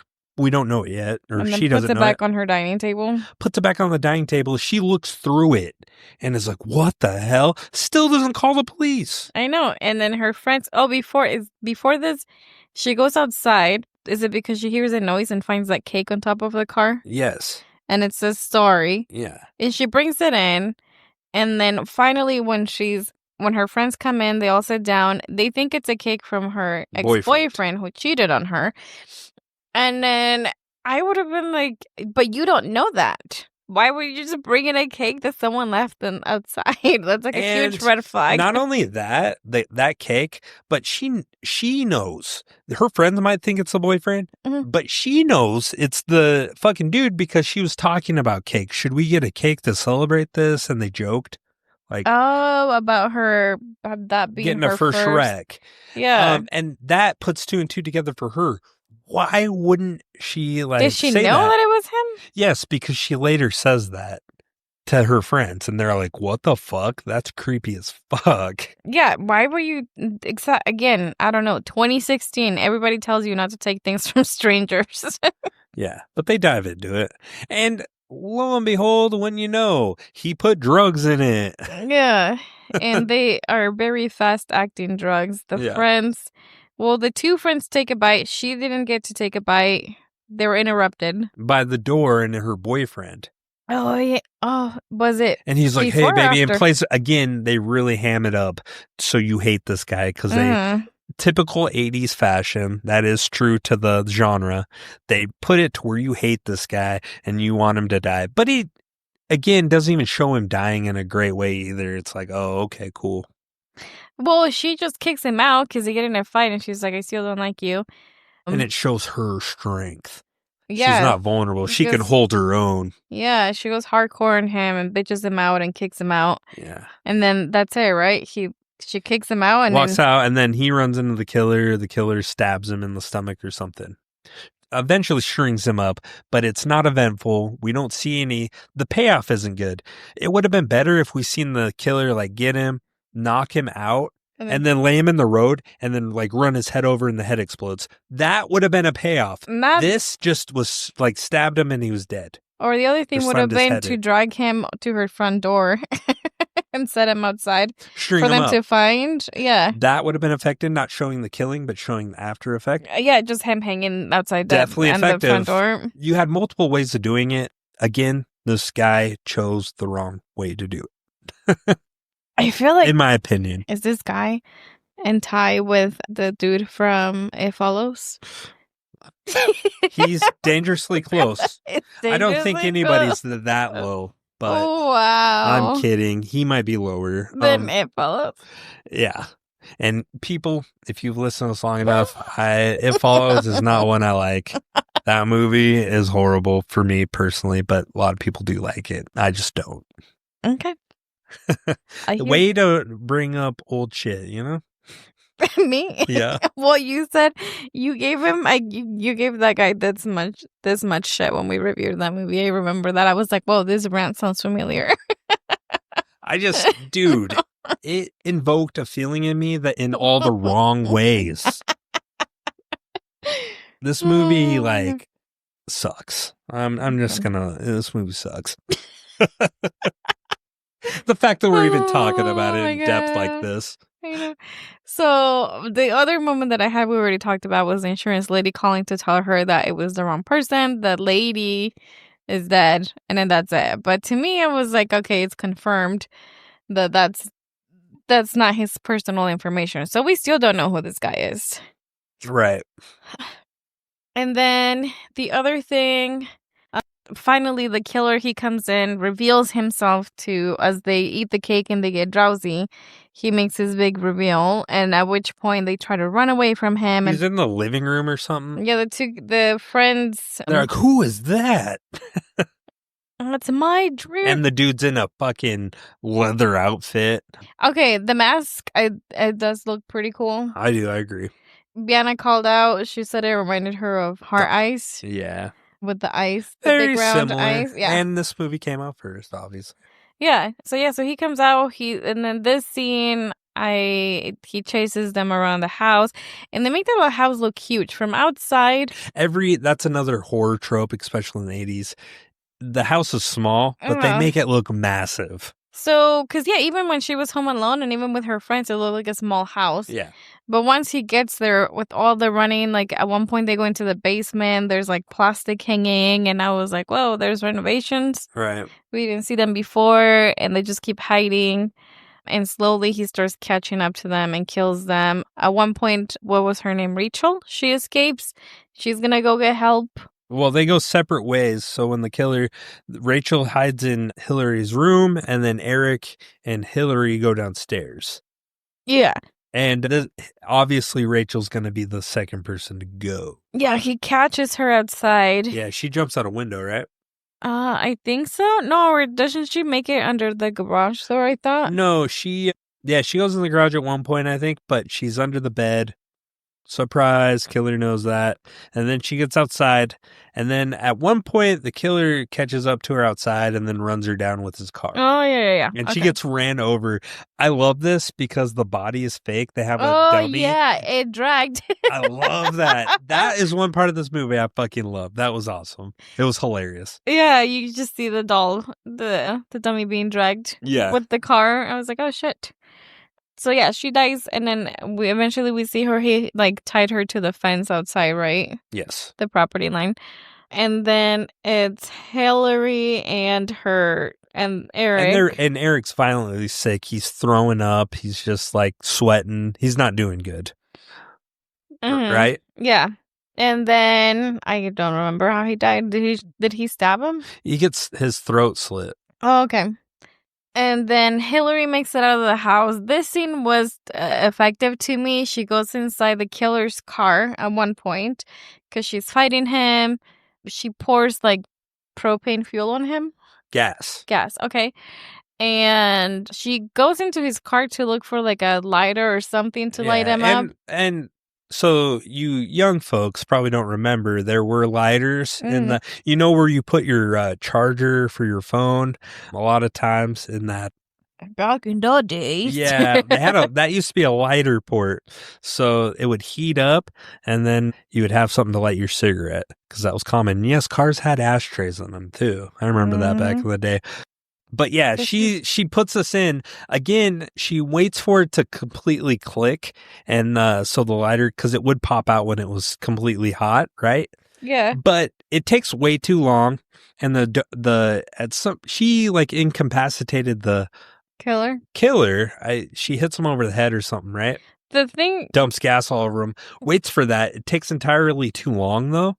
Mm-hmm. And he starts getting up, and then it finally clicks. She pulls it out. She could have pulled it out ahead of time. It still gets hot. It just doesn't get fully hot, right? The other thing that was, the scene that was effective was when she flipped down the visor. Yeah. And he has a collection of all of his victims. So he's been collecting their driver's of every person he's killed. And he has them like taped to the, what do you call it? Which again, just the top of the car. The top of the car. But again, he would have been pulled over at some point, or could have easily been pulled over, and then the cops would have put two and two together. And be like, what the fuck are you doing? Because clearly some of them, they try to make it look more shocking. Some of the driver's licenses had blood on them smeared. Not all of them, but some of them you could see. And he just had a collection of all of his victims. Yeah. So I was like, oh shit. She's like, ah! And again, I people... Like, you're probably like, oh, Richard, you're going too hard on this. It's just a movie. But it's just... Richard is passionate about you his gotta watch movie. it. It'll really take you out of a movie with this stuff. So anyways, she has the lighter. She throws it at him. He does catch on fire, right? Mm-hmm. And then there's like a little puddle of water outside. And again, this movie does teach you to stop, drop, and roll. I thought that was great. He puts himself out, but now he's like burnt and he's just laying there. She, again, grabs her phone. This scene was so frustrating. Grabs her phone out of the pocket. You think, oh, he's going to grab her. Doesn't do that, right? Grabs the phone, but then chooses not to use that said phone to call the cops. Yes. Or incapacitate him some other ways. Like, yes, he put out the fire, but it doesn't mean he's dead. Yeah. Instead, Which is a horror. I know where the director's trying to do. It's a horror trope. The killer's not really dead. I would have gone and stabbed him or done something to make sure he was really going to stay down. But instead, she goes inside her house. Well, make it convincing, like, do that and then still have the killer get up. That is more effective than just walking away. Injured and walking, and getting up. And then she walks all the way to her room, and it, again, pacing problems, feels like it takes forever. Mm-hmm. Walks in the room, still does not call the cops. And then finally does try to call the cops, but doesn't give them any feedback on this. And then her phone starts cutting out, and then the killer's behind her. Oh, yeah. And then he pins her up on the wall, and the director's trying to paint this as doom and gloom, stabs both her knees, and they explode with blood. I thought that was pretty cool. And then that's all we have for her. She's done at that point, right? Or does he slice her throat? But she's dead. Yeah. It implies she's dead. Then this guy continues because he knows the parents aren't going to be there all weekend. Stays all... Oh, he takes a shower, doesn't he? Takes his time. It's daytime. He places the bodies in the cars. This was effective. He grabbed all the cars from everybody who stopped at the house, lines them on the driveway, and puts everybody back into the car dead. And they shows that, and then he has breakfast, sits down, gets ready, takes a shower, and then he leaves. Now, the last thing we see is we also see her contact information that she gave him. He crosses off her name, Hillary, and writes his name. So that's the next victim. It's going to continue. Right. And then her mom calls and be like, yo, your father sold the tickets so he could gamble. Good news is he won the money, and I'm going to make him she's like, buy I'm going to make tickets. it up to you. The good thing is that the show is going to be here for like another week or something. So she's going to take her next week. And you could bring your friends. I hate that. That was stupid. Again, adds to the battered woman thing, and like the dad's a real piece of work, sold the play tickets all along. That's why he grounded her. He wanted to go gamble. Whatever. He won the money back. But then wasn't even that he was going to make the choice to take her to the play again. The mom was going to somehow convince the dad to do that again. We'll make him pay or something like that. Yeah, right. And then, so it tries to add effect like, oh my God, she's never going to see her kid again. They're trying to make you feel something. Did you feel anything in that moment? Because I did not feel anything. I'm like, thank God this is almost over. How many more minutes? I was just like, you're stupid. It's your fault she's dead. If you had either taken her or canceled your trip or something else. I don't know. Yeah. So, and that's the movie. So after a lengthy discussion, has your opinion of this movie changed? No. Yes. Yes? For better or for worse? For the worse. Oh, my God. After hearing your rants. Oh, I did make some compelling things.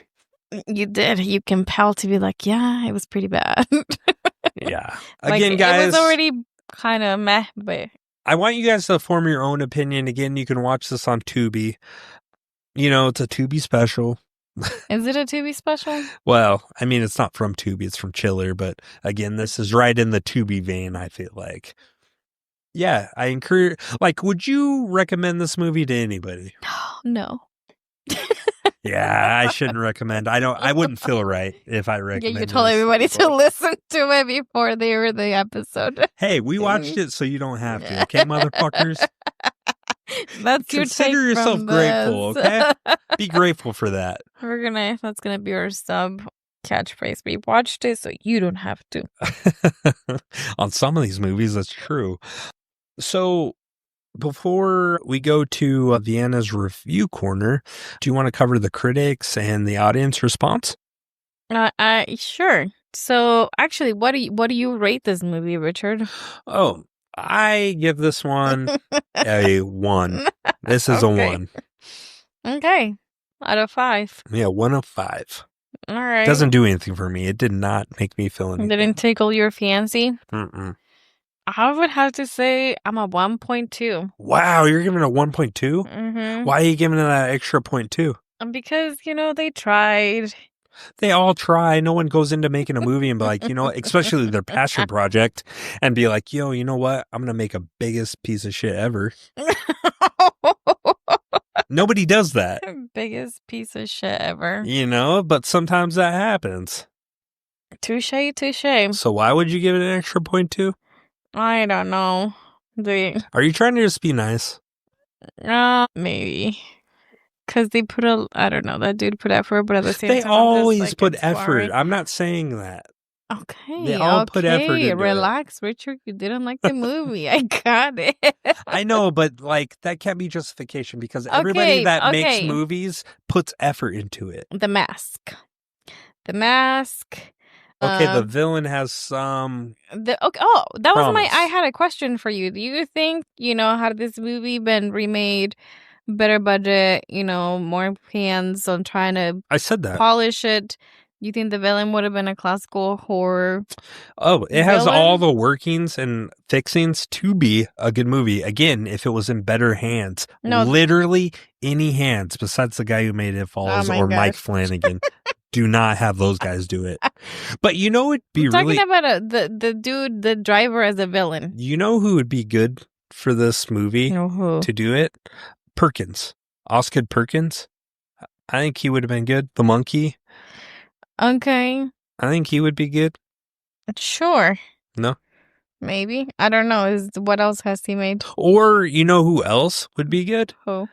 God, I'm drawing a blank. Alvarez, the guy who did the newest Alien. Oh, Fez Alvarez? Yeah, I think he'd be great. Maybe. Yeah. Yeah. But you think this dude has potential to be a classic horror villain? He did, until this guy touched it. I know he created it, but man, just sell the rights, dude, and we could have had something better. There is another movie called Fender Bender. I don't know if it follows the same story. It's in the 20s, I think. Yeah. I don't know. How was your favorite kill? I didn't have one, man. You didn't have one? Yeah. None of them did it for me. Dang. Okay. I think my favorite kill was Rachel when she got run over and it was the dummy. Yeah. Critics ratings? IMDb gave it 4.9 out of 10. So real quick, overall, Okay. the ratings, the response on this critical response was overall mixed to negative. Okay. They were confused. They didn't know how to feel. So here's the thing before you do the IMDb. I align pretty good with this. So my opinion on this, I think yours too. Critics praised the concept like we do, right? Mm-hmm. And the atmosphere, but heavily criticized the pacing, thin characters, and lack of originality. And then Rotten Tomatoes doesn't have an official critic score due to limited release, but most reviews hovered in the 2.5 out of 5 range, which you're about to tell us. And few genre-specific outlets like Bloody Disgusting gave it a pass, noting it's successfully evoked 80s slasher vibes, but even they admitted it was too slow and too safe. Okay. So you can continue with yours. Okay, so I have, like I said, IMDb 4.9 out of 10. Ooh, Rotten Tomatoes. That's too high for me. Rotten Tomatoes 42%. That, again, too high for me. Wow. Letterboxd 2.6 out of 5. Was that Rotten Tomatoes or what? Letterboxd. No, before Letterboxd. Rotten Tomatoes. Oh, Rotten Tomatoes does have ratings. Yeah, I have. They have 42%. So this got ranked higher than a Rob Zombie. Really? Yes, Rob Zombie's Halloween, I'm pretty sure. What the hell? Isn't that crazy? It is crazy. Stupid. It's stupid. And then Google users, 47%. Letterboxd, it gave it 2.5 out of 7, right? 2.6 out of 5. Yeah. So I did find horror fans in forums, and we'll know with Vienna's review corner, but the music and synth score people liked. The killer's look and method. Oh, yeah. And the throwback tone. Rob Zombie's Halloween got 28% from Rotten Tomatoes. How? That was And then a this lot movie better. gets a 42%. How? Richard has feelings, you guys. Fucking blows my fucking mind, dude. How? I don't know. I get it. Is Halloween the greatest? Dr. Loomis in Did there. we cover that Halloween? Yeah, we did. Yeah, that's what I thought. That's how I remember that. was a listener pick. Yeah, one of our early ones. That was awesome. So yeah, audience mood on this has a great setup and then stalls. Creepy idea, but didn't care about anything else. Good late night background horror. Don't expect fireworks. So Fender Bender had horror fans interested, especially with promising premise and throwback vibe, but both critics and audiences agreed it's a stylish car with no gas in the tank. Damn, all gas, no brake. The response was lukewarm across the board. Appreciation for the effort, disappointment in the result. Bom, bom, bom. I hope the director doesn't listen to this episode. He'll be like, Richard Angeles, I'm sending you anthrax. Send us a poster. It looks cool. Okay. We'll take a poster if you guys want to send us posters. All right. Let's take a quick break and we'll be back with Vienna's Review Corner and then we'll wrap things up. Mm-hmm. All right. We'll be right back, guys.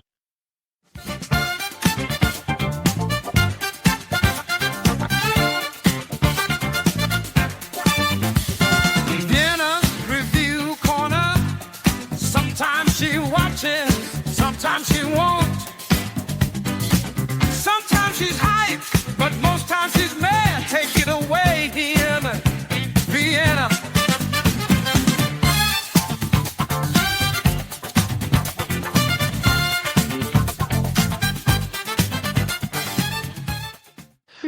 All right. Welcome back. Vienna's Review Corner. Here's the amazing segment host, Vienna. Hi. How are you? Good. As you notice, all three of us are going here. What? That's crazy What the heck? bananas, man. I know. Awesome, huh? Guys, we finally got a budget. That's great. We're moving on up. So, Fender Bender, Vienna, did you watch this at all? A little. A tiny bit. A tiny bit? Okay, that's fair. From what you saw, what'd you like? Or didn't like? How'd you feel about this movie? It kind of seemed stupid from a distance, so that's why I didn't watch Jesus it. Christ. Way to judge a book by its cover. Wow, what? The cover's great, though. I know. Okay. It had potential. It did. I thought you would, if anybody would appreciate some of the genre, because you like old school. You're kind of an old school in that regard. Old soul in that regard. You kind of like that kind of stuff. But this one did not. You didn't give this one a chance, huh? No. Okay. I don't like a lot of older movies. Yeah, I don't know. There's it depends. On, because some of those old slashers, I know me and you've watched, and you're like, okay, that one fucks. That one's good. Yeah. Or that one's cooked. I didn't like That's that at not all. how you use it. Oh. How do you Hey, use we're all it? just a bunch of Turks around here, okay? I don't think you guys should be using it. I'm Just kidding. If you don't know what it means, then don't geeked say up. it. I'm geeked up, yo. Don't say that either. That means you're high. That means you're on the on the Oh, pendulum. I'm geeked up on Robitussin. What's up? And Sudafed and allergy Sudafed. I'm medication. robo frying. Are you Zzz. goose? That's are you high? You guys gotta change the meaning. Or of that some means things. are you stupid? Either way, I guess. I don't know. I are stupid because you're high. Anyways, the vibes you got with you got reviews, right? No, I totally don't. That's why I'm sitting here. Sweet baby Jesus. Okay. You Interesting. did. I was kidding. Oh, okay. That's why you said I was no. like, That's why I'm sitting Guys, here. 'cause we're I going to don't have this on reviews. air. I was going to fire our child. No, I have reviews. You're gonna end up on the freaking horror dad list. I'm like, you know what? You're fired. I would be a deadbeat. Interesting. I like that. I would have told you. I would have been like, oh, I don't have any. Just exclude me. But no, since I'm sitting here, I think I have reviews. What's the overall vibe of the reviews you got? Was it a mixed bag or was it just one-sided, lopsided? Kind of both. Really? There was people that like this? Yeah. Oh?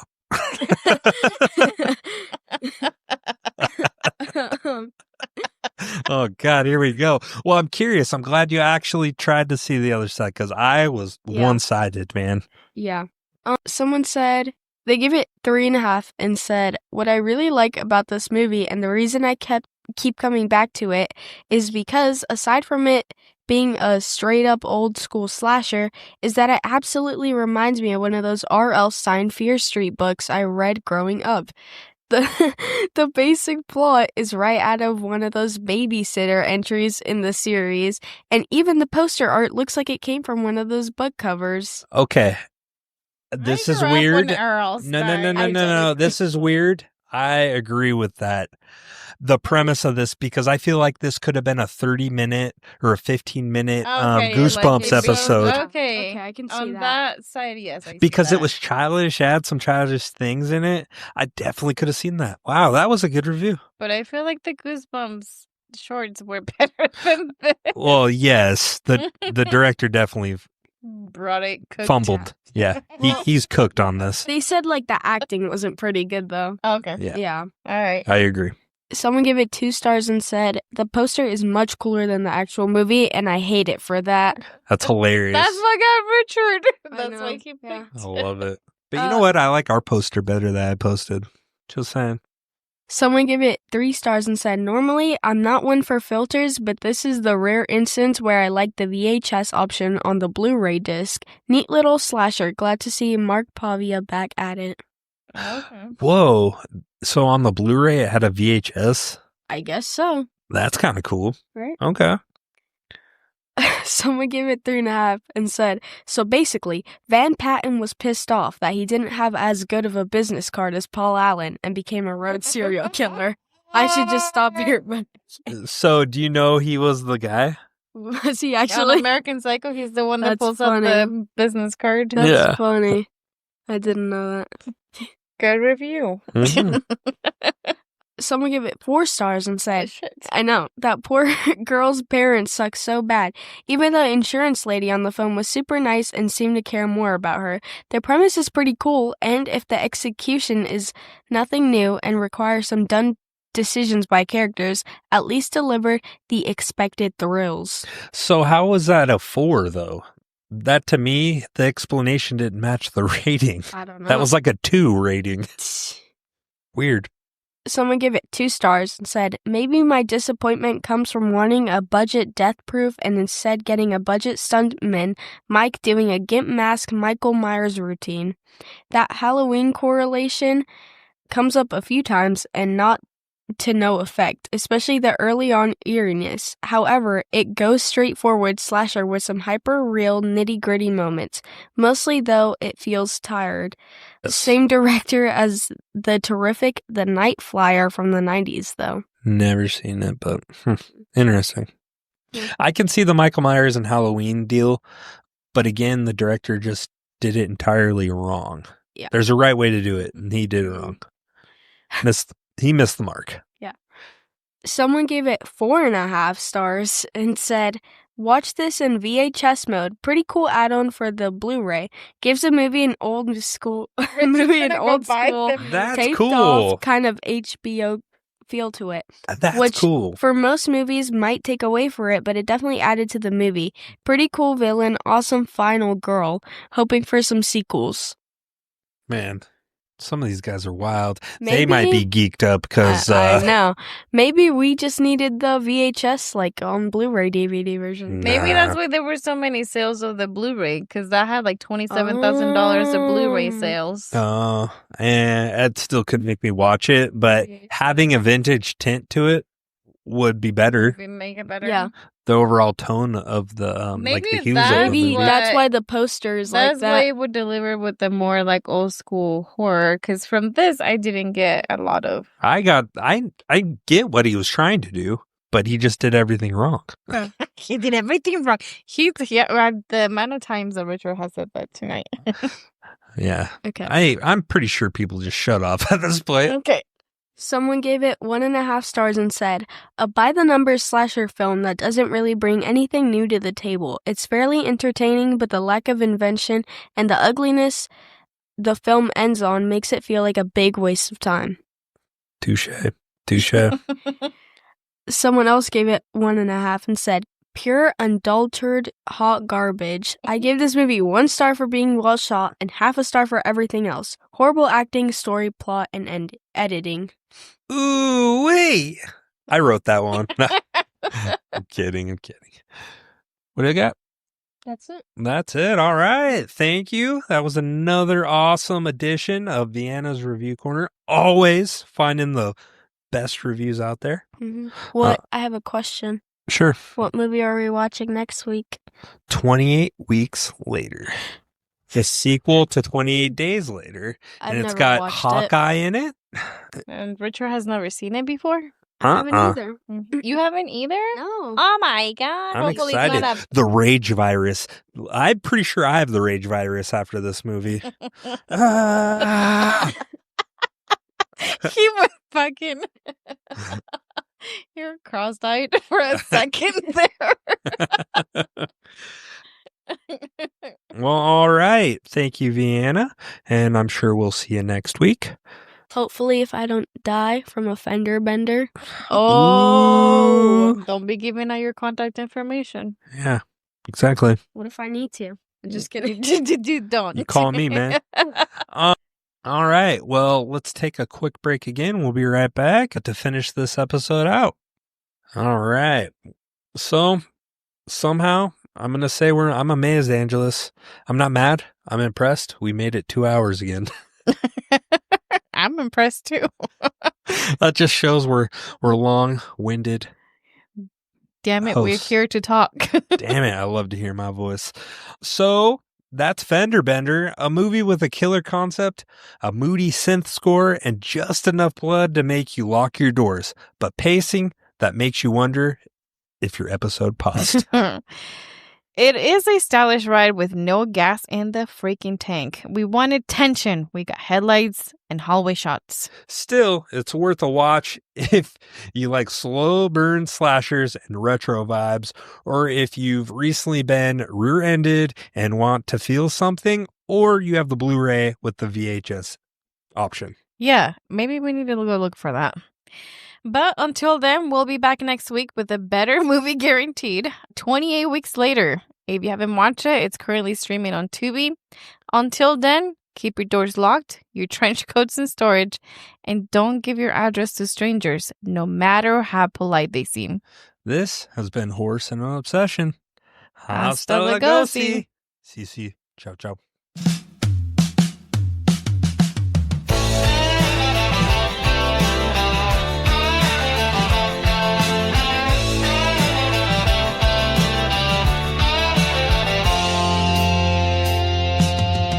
He missed the signs, ignored the screams. Said this house just has bad beams. He blamed the kid, he blamed the wife. Now they're all possessed and he's just tired of life.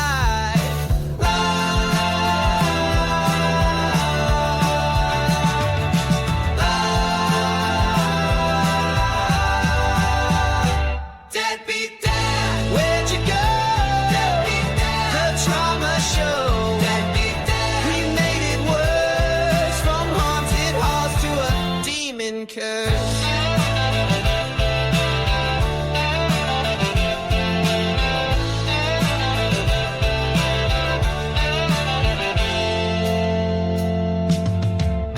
If he says it's just stress one more time, we're sacrificing him ourselves.